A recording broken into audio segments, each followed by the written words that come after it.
या देवी सर्वभूतेषु मातृरूपेण संस्थिता नमस्तस्यै नमस्तस्यै नमस्तस्यै नमो नमः। ओम दुम दुर्गाय नमः। स्वागत है आप सभी का आपके अपने YouTube चैनल काजल पत्रिका में। आप सभी को शारदीय नवरात्रि की हार्दिक शुभकामनाएं। माँ भगवती जगदम्बा की कृपा आप और आपके पूरे परिवार पर हमेशा बनी रहे।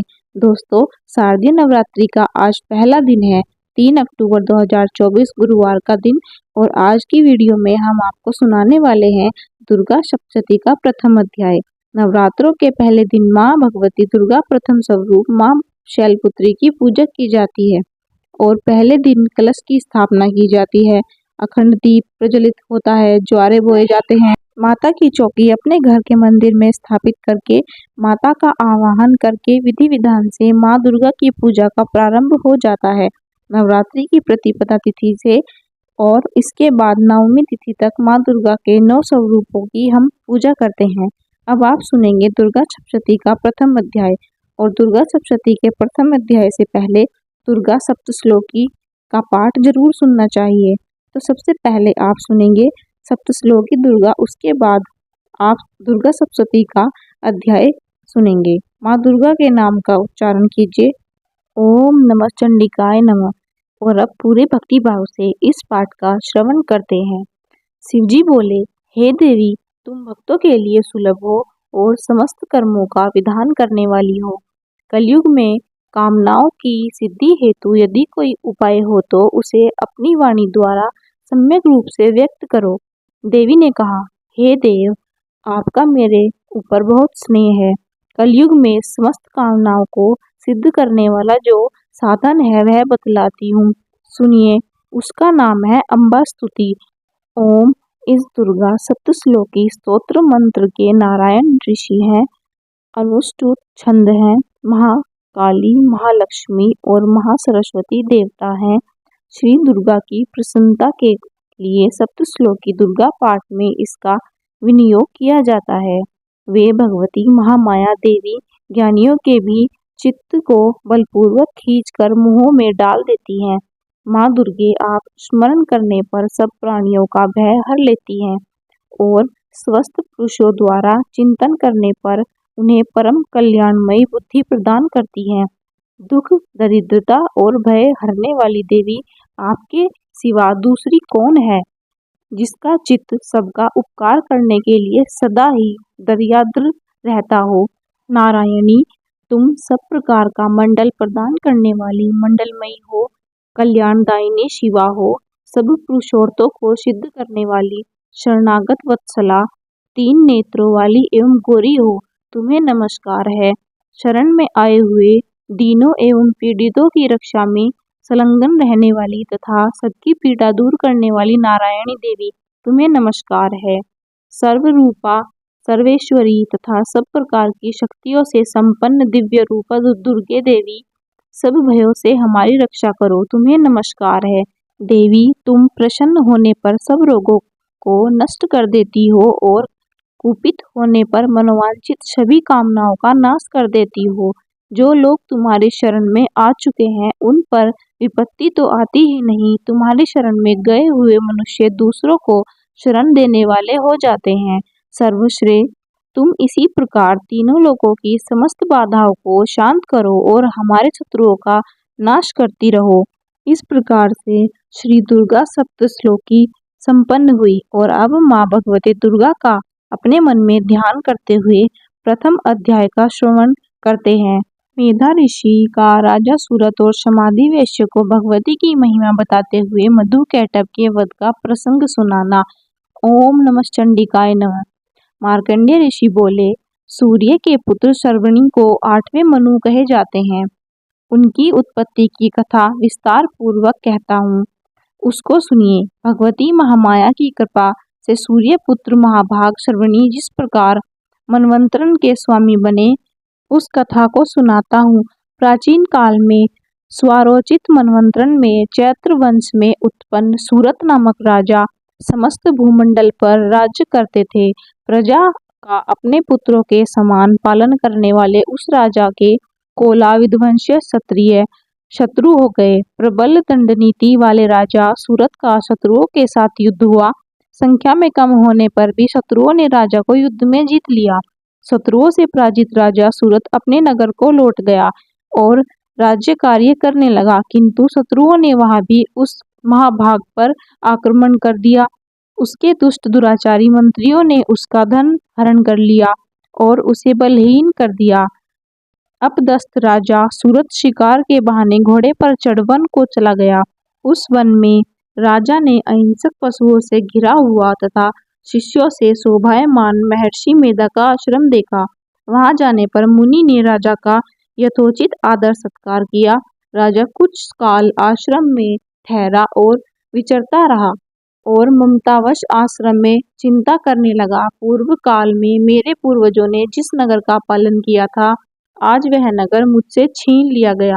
दुराचारी मेरे नौकर अब धर्म पूर्वक प्रजा का पालन करते हैं या नहीं। मेरा बलवान हाथी शत्रुओं के अधीन हो न जाने कैसे भोग भोगता होगा। जो अनुचर मेरी कृपा धन एवं भोजन आदि पाकर सदा मेरी आज्ञा का पालन करते थे, अब वे निश्चय ही दूसरे राजाओं की सेवा करते होंगे। मेरा कष्ट से इकट्ठा किया हुआ धन अव्यापी नौकरों द्वारा व्यर्थ के कामों में खर्च होने से समाप्त हो गया होगा। इस प्रकार की अनेक चिंताएं राजा को सताने लगी।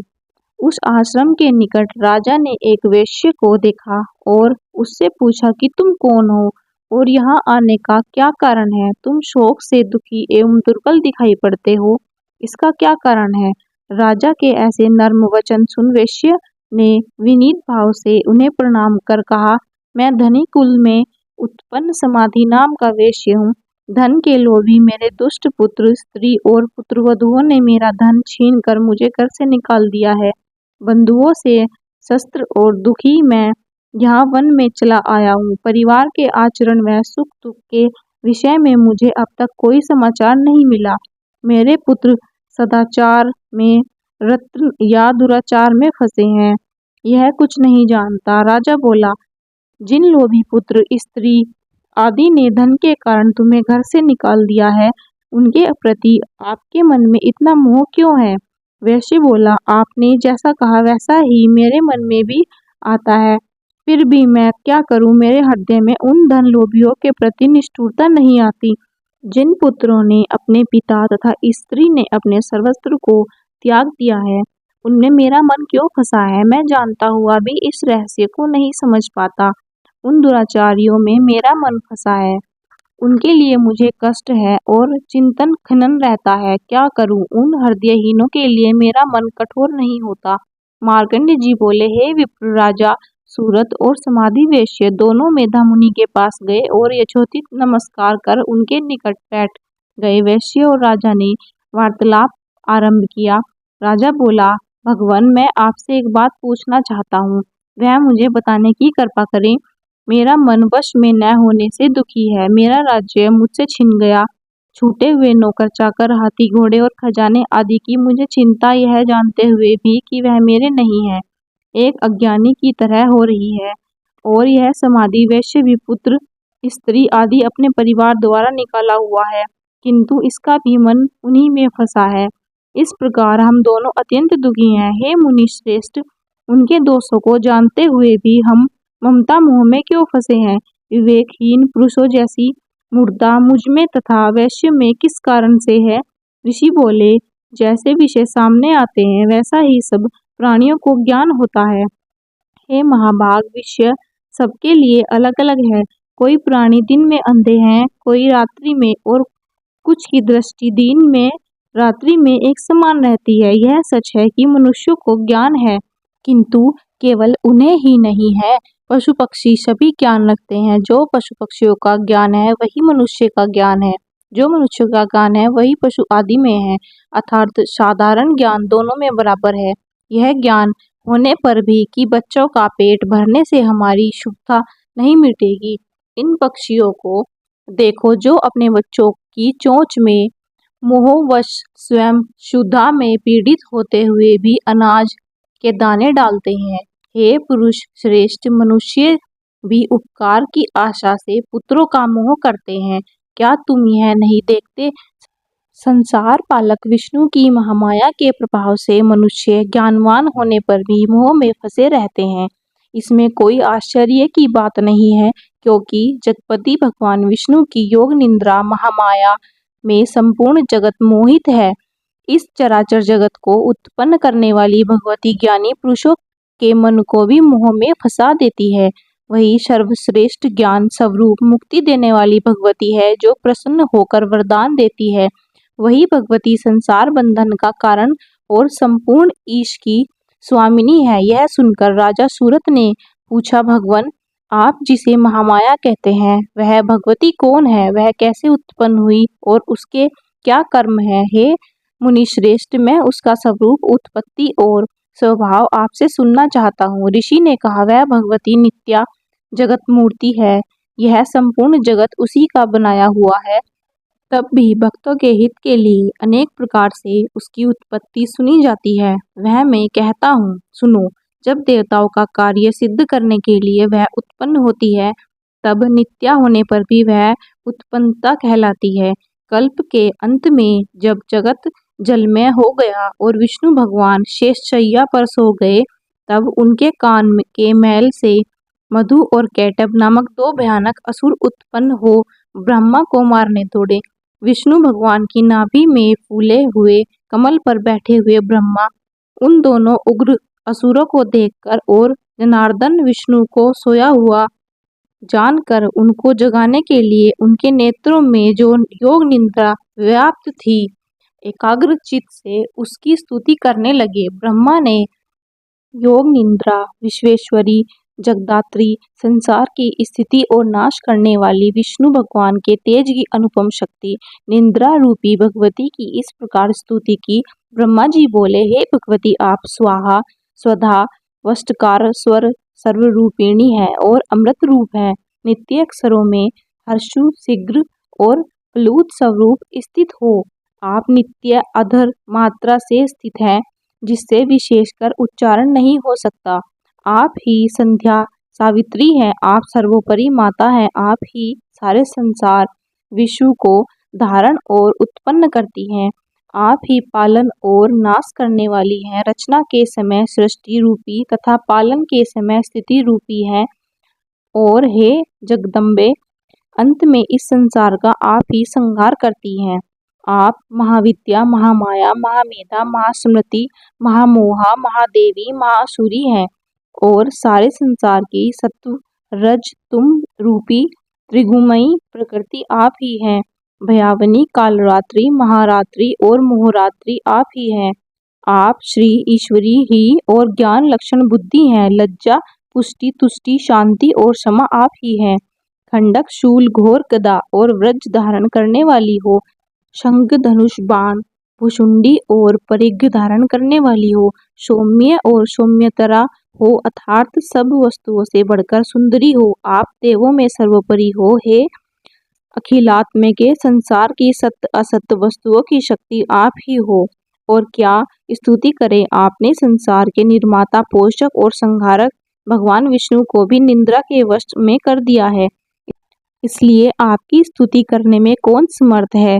मुझे महादेव, शंकर और विष्णु को आपने ही शरीर धारण कराया है, इसीलिए स्तुति करने की किसकी सामर्थ्य है? हे देवी, आपके ऐसा उदार प्रभाव के द्वारा ही आपकी स्तुति होती है। हे देवी, आप उन मधु कैटभ असुरों को मोह के वश करो और जगदीश भगवान विष्णु को शीघ्र जगाओ और इन राक्षसों को मारने के लिए उन्हें प्रेरित करो। ऋषि बोले, जब ब्रह्मा जी ने महाकाली तामसी देवी की स्तुति की, तब वह महामाया विष्णु भगवान को जगाने के लिए भगवान के नेत्र, मुख, नासिका, भुजा, हृदय तथा छाती से निकलकर ब्रह्मा जी के सन्मुख खड़ी हो गई और योग निद्रा से मुक्त हो भगवान विष्णु एकाकृष्ण समुद्र में उठ बैठे। उन दोनों पराक्रमी दुष्ट असुरों को देखा, जो क्रोध से ब्रह्मा जी को भक्षण करने के लिए तैयार थे। विष्णु भगवान यह देखकर उन दोनों से युद्ध करने लगे। इस प्रकार उन राक्षसों से भगवान विष्णु का 5000 वर्ष तक बाहु युद्ध हुआ। अत्यंत बल उन्मुख मधु कैटभ महामाया के मोह से मोहित हो भगवान विष्णु से बोले, हम तुम्हारी वीरता से प्रसन्न हैं, जिस पर की कामना हो मांगो। श्री भगवान बोले, यदि तुम मुझसे संतुष्ट हो तो तुम दोनों मेरे हाथों से मारे जाओ, अन्य वर से मुझे कुछ प्रयोजन नहीं है। यदि मेरा वर है। मेधा ऋषि बोले, हे राजन, जब वे दोनों वचनबद्ध हो गए तो सारे संसार को जलमय देखकर उन दोनों ने कमल नेत्र भगवान विष्णु से कहा, जहाँ भूमि जलमय न हो वहां हमारा वध करो। ऋषि बोले, शंख चक्र गदाधारी विष्णु ने कहा, ऐसे ही होगा। कहकर अपनी जंघा पर दोनों के सिर चक्र से काट डाले। इस प्रकार ब्रह्मा से स्तुति किए जाने पर वह देवी स्वयं उत्पन्न हुई। इस प्रकार का और प्रभाव सुनो, मैं तुमसे कहता हूँ। इस प्रकार मधुकैटभ वध नामक पहला अध्याय संपूर्ण हुआ और इसके आगे के अध्याय आप कल सुनेंगे।